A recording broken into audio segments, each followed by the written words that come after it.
এই দেশে অনেকে শাসন করেছেন, আগামীতে হয়তো আল্লাহ যাদেরকে পছন্দ করবেন তারা এই জাতির খেদমতের দায়িত্ব পালন করবেন। আমাদের সন্তানেরা এত রক্ত কেন দিল, জীবন কেন দিল, পঙ্গু কেন হলো? তারা চেয়েছে সমাজ থেকে সব ধরনের দুঃশাসন এবং দুর্নীতির কবর রচনা হোক। 5 তারিখের পরে রাজশাহী, যেটাকে এডুকেশন ভিলেজ বলা হয়, শিক্ষার গ্রাম, অসংখ্য শিক্ষা প্রতিষ্ঠান আলহামদুলিল্লাহ এখানে আছে। এটা আল্লাহর এক নিয়ামত। আমি আশা করি 5 তারিখের পরে রাজশাহীতে কোনো চাঁদাবাজি হয় না। রাজশাহীতে কোনো চাঁদাবাজি হয় না। এখানকার মানুষ ভদ্র, এখানকার মানুষ বিনয়ী, এখানকার মানুষ সৎ।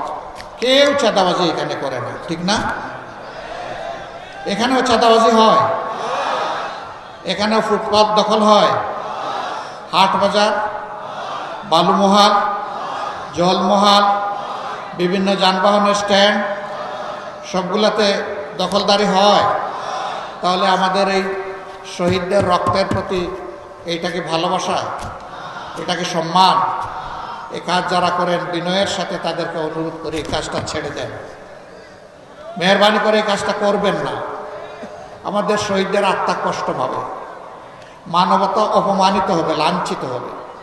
বন্ধু, এই কাজটা ছেড়ে দেন ভাই, আল্লাহর রাস্তায় এই কাজগুলো ছেড়ে দেন, এই কাজ আর করবেন না। অফিস আদালতে যারা ঘুষ বাণিজ্য করেন, আবার মামলা বাণিজ্য অনেকে করে, তাদের প্রতি আমাদের আন্তরিক অনুরোধ, ভাই কাজগুলো করিয়েন না। আমাদের শহীদদের আত্মা কষ্ট পাবে। আর আমাদের জীবন্ত সন্তানেরা যারা শহীদ হওয়ার নিয়ত করে ঘর থেকে বের হয়ে রাস্তায় সেদিন লাখো লাখো সন্তান, কোটি কোটি সন্তান নেমেছিল, তারা অন্তরে বড় কষ্ট পাবে। তাদেরকে কষ্ট দেবেন না মেহেরবানি। তবে যদি আমাদের এই বিনয়ী অনুরোধ কেউ না মানে, তাহলে তাদের জেনে রাখা উচিত যুদ্ধ আমাদের শেষ হয়নি। আমাদের সন্তানেরা স্লোগান দিচ্ছে এখনো, আবু সাইদ মুগ্ধ, শেষ হয়নি যুদ্ধ।